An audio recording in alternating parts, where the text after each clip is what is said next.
წყლის გამაცხელებელი ატომი, რომელიც კლავს. ნებისმიერ წამს შეიძლება ამ ატომმა ადამიანი მოკლას. ან ადამიანზე გადმოვიდეს ელექტრული მუხტი, რაც გამოიწვევს შოკს. როგორ ხდება ეს?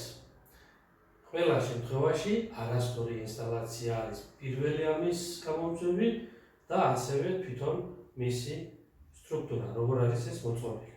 მთლიანობაში ყველაფერი არის ღია კონტაქტი, ეს არის ნეიტრალური დენი, ფაზური დენი. შემსვლელზე ფაზური, ნეიტრალური. ყველაფერი არის დაუცველი და შესაძლებელი არის აქ მოხდეს სადენის სრულობა, შეიძლება აქ მოხდეს სპირალის გაწყვეტა, ეგრეთ წოდებული გამაცხელებელი ტენის, ან შესაძლებელი არის შემოივიდეს ორთქლი და მოხდეს ასე გადატანა დენის კორპუსზე ან წყალზე. რა უნდა გავაკეთოთ ჩვენ ამის თავიდან ასაცილებლად? პირველი, საუკეთესო და იდეალური გამოსავალი არის, რომ საერთოდ არ გამოვიყენოთ მსგავსი ტიპის ატომი. ეს არ არის ანტირეკლამა, ეს არის დაცვის მექანიზმი.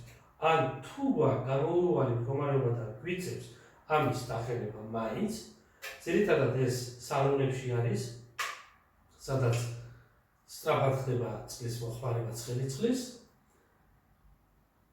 მთლიანობაში ეს მოწყობილი არის ძალიან მარტივი მეთოდით, აქ არანაირი სტანდარტი არ არის დაცული, გარდა იმისა, რომ გვეუბნება აუცილებლად უნდა დავაერთოთ დამიწება, დამიწების გარეშე ამის ჩართვა წარმოუდგენელია და არ შეიძლება. პირდაპირ მკვლელობას აწერთ ხელს, ვინც ამას აკეთებს და ასე უნდა გქონდეს ჩვენ დიფერენციალური ამორთველი. ორივე ერთად უნდა მუშაობდეს აქ. რა ხდება იმ შემთხვევაში, როდესაც სპირალი გაწყდება, დაზიანდება და დენი გადავა წყალზე, წყლიდან კი ადამიანზე.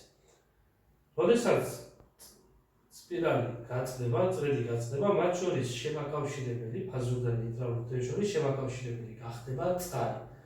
ანუ გამტარი. ხოლო წყლიდან გადმოვა ადამიანზე და ადამიანის ჯანმრთელობა ან დაზიანდება, ან მოისპობა მთლიანობაში. ჩვენ გვჭირდება დიფერენციალური ამორთველი, რომელიც აღმოაჩენს ელექტრონული მუხტის გაჟონვას და ქსელს გათიშავს. დამიწება გვჭირდება იმისათვის, ორი მნიშვნელობა აქვს დამიწებას.